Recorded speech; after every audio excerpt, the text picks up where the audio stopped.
Guys आप ये जो क्वेश्चन देख रहे हैं ये क्वेश्चन आमतौर पे आजकल के स्कूलों में प्री बोर्ड में भी आ रहे हैं और साथ ही साथ ये क्वेश्चन सैंपल पेपर में भी था।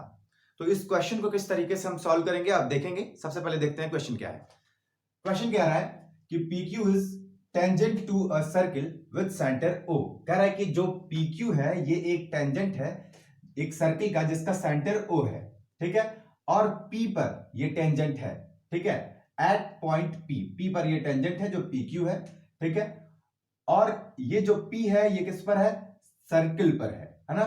If triangle OPQ is an isosceles triangle then find angle OQP। तो कह रहा है कि जो ट्राइंगल OPQ है अगर वो आइसोसेलेस ट्राइंगल है तो ऐसे में आपको एंगल OQP बताना है। गाइज ये फिगर दिया नहीं गया था, मैं इस फिगर को बनाया हूं, है ना। तो इस फिगर को पहले समझिए और उसके बाद से देखिए कि किस तरीके से फिगर बनाना है और क्या क्वेश्चन कह रहा है ना। देखिए क्या कहा गया था कि PQ एक टेंजेंट है, तो भाई PQ हमने बना लिया, लेकिन P कहां होगा, यहां या फिर यहां। तो कह रहा था कि जो पॉइंट P है ना वो सेंटर जिसका O है उस सर्किल पर होगा, है ना। तो इस सर्किल का सेंटर क्या हो जाएगा, O, और इस सर्किल पर पॉइंट क्या होगा, P हो जाएगा। तो जाहिर सी बात है कि Q हो जाएगा बाहर। ऐसे में एक ट्रायंगल बन गया, और जब भाई एक ट्रायंगल बन गया ऐसे में तो कह रहा है कि ये जो ट्रायंगल है ना ये क्या है, आइसोसेलेस ट्रायंगल है। आइसोसेलेस ट्रायंगल के दो साइड इक्वल होते हैं और दो एंगल भी इक्वल होते हैं, है ना। अब यहां पे बात यह है कि कौन से दो साइड इक्वल होंगे, ये सोचने वाली बात है ना, ठीक। अब उसके बाद से बोल रहा है कि आपको बताना है कि एंगल OQP, अब OQP यानी इस वाले एंगल की क्या वैल्यू होगी ये बताइए, ठीक। तो देखो भाई सबसे पहले हमको 10.1 थ्योरम एनसीईआरटी का दिमाग में होना चाहिए। क्या कहता है 10.1 थ्योरम, कहता है कि भाई अगर कोई भी टेंजेंट है ना अगर वो रेडियस से जा करके टच हो जाता है यानी कि पॉइंट ऑफ कांटेक्ट इसको बोलते हैं, पॉइंट ऑफ कांटेक्ट पे जो एंगल बनता है वो 90 डिग्री का बनता है। सिंपल यही 10.1 कहता है, ठीक। तो भाई अगर यहां पे 90 डिग्री का एंगल बन रहा है तो एक राइट एंगल ट्रायंगल ये हो गया, और राइट एंगल ट्रायंगल के तीनों ही साइड इक्वल नहीं हो सकते हैं। क्यों? क्योंकि 90 डिग्री के सामने हमेशा हाइपोटेनस होता है और हाइपोटेनस हमेशा ही लॉन्गेस्ट साइड होती है, ठीक है। तो लॉन्गेस्ट साइड का मतलब कि तीन साइडों में से सबसे बड़ी साइड वो होती है, तो वो तो बराबर हो नहीं सकती है, तो बाकी बचे दोनों बराबर हो जाएंगे, ठीक है। तो कौन बाकी बचे दोनों, एक ये बचा एक ये बचा, ये दोनों आपस में बराबर हो जाएंगे, है ना। तो सिंपली अब इसको लिखेंगे कैसे, तो चलिए आप सॉल्यूशन देखिए कि किस तरीके से हम इसको लिखेंगे, ठीक है। देखिए सबसे पहला काम क्या करना है, लिख लेंगे कि यहां पे जो एंगल OPQ है ये होगा 90 डिग्री के बराबर। क्यों? ये थियरम 10.1 से, है ना। 10.1 थियरम अगर आपको नहीं पता होगा तो आप जाकर के एनसीईआरटी में देख सकते हैं उसका स्टेटमेंट, है ना। और इसके बाद से ये जब 90 डिग्री जो है ये हो गया एंगल P, इस हिसाब से OQ is longest side of triangle OPQ, यानी OQ लॉन्गेस्ट साइड हो जाएगी इस OPQ ट्राइंगल का, एज गिवन जैसा कि दिया गया था।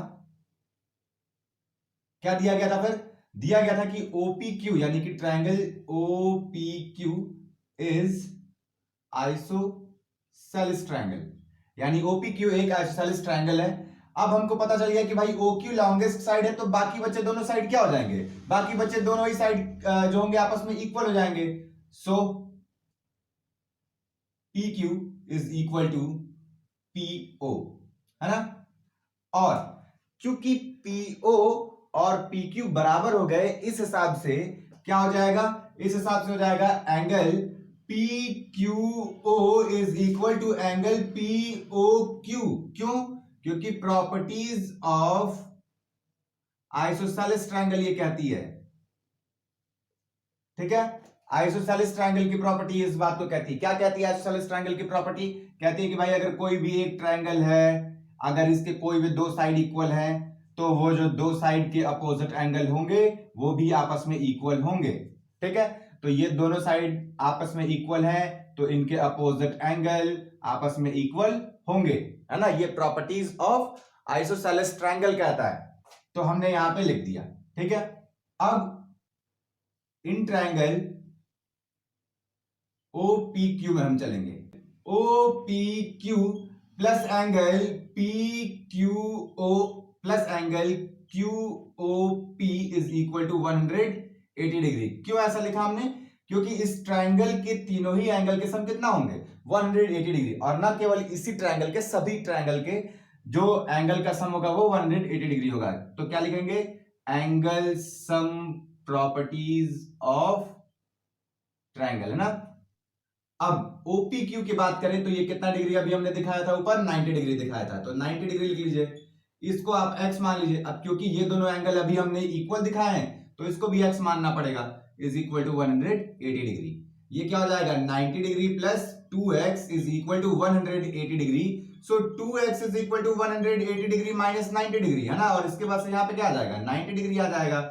सो 2x is equal to 90 degree. फिर इसके बाद से x is equal to 90 degree divided by 2, that is 45 degree. ठीक। और 45 डिग्री ये किसकी वैल्यू आ गई?